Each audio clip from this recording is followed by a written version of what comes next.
Merci d'accueillir Camille Paoletti.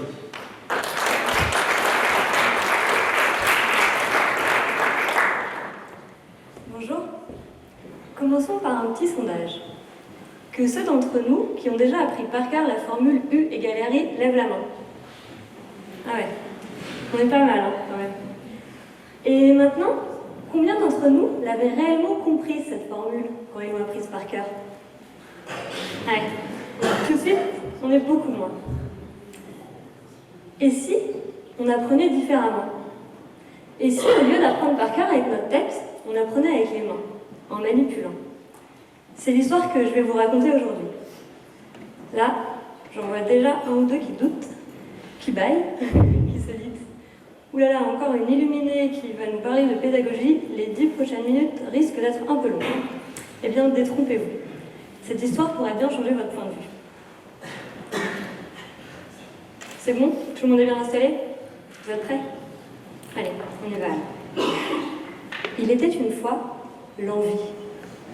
De quoi aviez-vous envie, vous, quand vous étiez petit? Moi, quand j'étais petite, je voulais tout expliquer, tout le temps, à tel point que ça en était assez insupportable.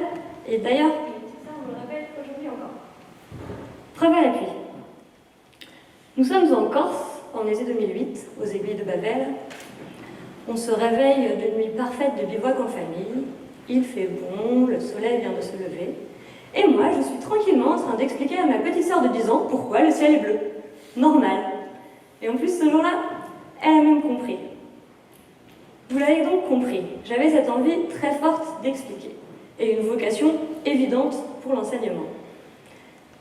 Cette envie, ça a été un réel moteur. C'est notamment elle qui m'a permis d'arriver jusque sur les bancs de l'École normale supérieure de Lyon. Et puis, une fois à l'ENS, j'ai découvert un monde différent, celui de la recherche. Alors j'ai fait une thèse en sciences expérimentales, j'ai grandi, dans ma tête au moins, et puis mon envie s'est transformée. J'avais plus vraiment envie d'expliquer, j'avais envie de permettre aux gens de comprendre par eux-mêmes, d'être acteurs de leur savoir. Au cours de mon chemin, j'avais aussi fait une belle rencontre, celle de Barbara. Barbara, c'est une amie qui est illustratrice didacticienne. Ouais, un drôle de métier. Son métier, Barbara, c'est de créer des images qui aident à comprendre. Nous voilà donc, toutes les deux, avec notre passion pour la transmission des savoirs et l'acquisition des connaissances, assez théorique et pas très fun tout ça. Et pourtant, en janvier 2015, on a une idée. Une idée un peu saugrenue. On se dit, et si on créait une box scientifique pour les enfants? Une box qui leur permettrait de comprendre par eux-mêmes le monde, les sciences du monde qui nous entoure. Une box qui leur permettrait de manipuler, d'être acteurs de leur savoir. Quand on a eu cette idée, deux choses nous sont apparues comme assez évidentes. Si on voulait que ça marche, si on voulait que les enfants comprennent, il fallait d'abord qu'ils en aient envie. Et oui, toujours cette envie. L'envie comme moteur d'apprentissage. La deuxième chose qui nous est apparue évidente, c'est que pour qu'ils comprennent, il fallait qu'ils manipulent les enfants, qu'ils testent. Il fallait vraiment qu'ils construisent leur savoir, qu'ils soient, comme je l'ai dit, acteurs de leur savoir. Alors, concrètement, on a développé le concept suivant. Le concept d'une box ludique qui contient tous les éléments pour construire un objet, et puis aussi un livret-jeu. L'enfant construit l'objet, avec celui-là il va pouvoir tester, expérimenter, alors que le livret-jeu, lui, est là pour le guider. Le guider dans la compréhension des phénomènes qu'il observe, le guider dans la construction de son savoir. Concrètement, ça a donné ça. Ouais, il était là depuis le début. Je vous présente Bug. Bug, c'est une luciole magique. Lorsque ses antennes se touchent, elle a les fesses qui s'allument. Pas mal, hein? Encore fallait-il vérifier qu'avec Bug et le premier livret-jeu des petits illuminés, les enfants pouvaient réussir à comprendre tout seuls les concepts de base de l'électricité. Nous voici donc en juin 2015, on a pu tester notre concept sur près d'une centaine d'enfants. Et là, c'était magique. On les a vus s'affairer, courir partout, construire leur objet, le tester, et comprendre des notions comme celles de circuit ouvert et circuit fermé, les notions de conducteur et d'isolant. Et d'après les petits mots qu'ils nous ont laissés, je pense qu'ils ont apprécié.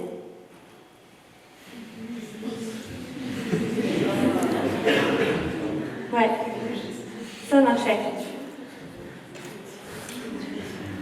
Quand on a commencé à distribuer nos box par la suite, on a reçu des photos aussi. On a reçu la photo de Zélia. Je vous présente Zélia. Zélia a 5 ans et elle s'est attachée à Bug. Elle lui donne à manger des paillettes et elle dort toujours près de lui. Il faut dire que Bug, il est assez pratique pour lire en cachette sous la couette.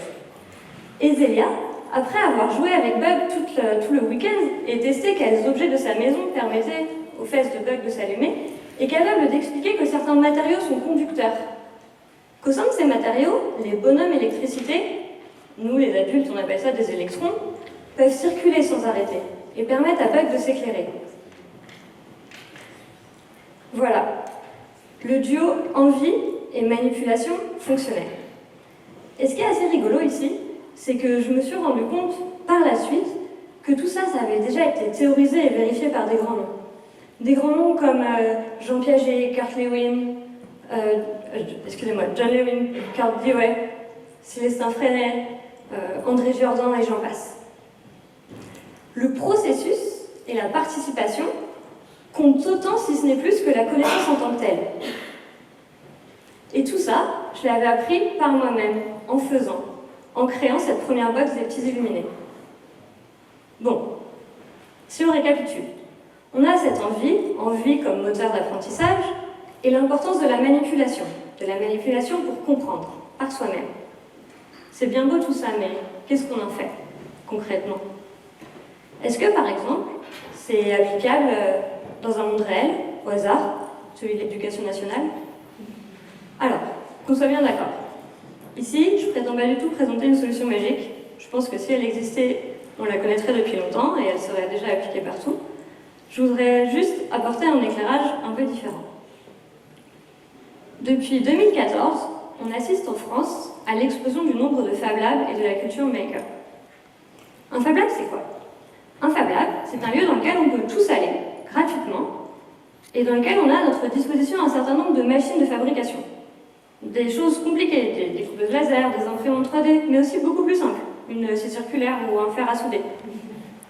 Un Fab Lab, c'est aussi un lieu dans lequel il n'y a pas de sachant, dans lequel on est là, tous ensemble, pour apprendre ensemble de manière collaborative. À votre avis, que se passe-t-il quand un enseignant pousse la porte d'un Fab Lab, seul ou avec sa classe? À votre avis, que se passe-t-il quand un Fab Lab mobile se déplace au sein d'une classe? Eh bien, je vous le dis en 2 mots, ça marche. Ça marche. On voit les enfants expérimenter, tester et comprendre des concepts parfois vraiment compliqués. On voit aussi les ados prendre le balai et nettoyer avant de repartir chez eux. Et ouais, miracle. Bon alors certes, le milieu des Fab Labs et celui de l'éducation nationale ne sont pas toujours faciles à faire interagir. Mais ça vaut vraiment le coup d'essayer et de tout faire pour faciliter ces interactions et ces collaborations. Ça vaut vraiment le coup de permettre aux enseignants de s'approprier la culture maker pour qu'ils puissent développer leur propre support pédagogique, leur propre matériel pédagogique ou pour qu'ils puissent l'utiliser directement en classe. Pour que cela puisse les aider à partir de l'envie des enfants. On pourrait par exemple imaginer, pour que cela soit possible, que la culture maker fasse partie intégrante de la formation initiale des enseignants. Ou même qu'elle fasse partie du concours d'entrée dans l'enseignement. Notre futur, et le futur de notre système éducatif, n'est pas tout tracé. Le futur, c'est ce que nous déciderons d'en faire, tous ensemble. Je vous invite donc à 2 choses. Premièrement, je vous invite à pousser la porte d'un Fab Lab, avec votre petite sœur, votre voisin, vos enfants, et à y expérimenter. Tout ce que cela vous coûtera, c'est un peu de temps.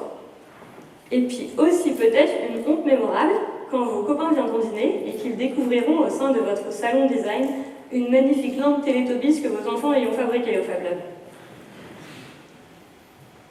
Je vous invite aussi, la prochaine fois que vous expliquez quelque chose à un enfant, à vous arrêter. Ouais, arrêtez-vous. Arrêtez-vous et demandez-vous comment vous pourriez amener cet enfant à comprendre cette chose par lui-même. Et je vous promets que ça changera sa vision du monde. Ça lui permettra de changer le monde. Merci.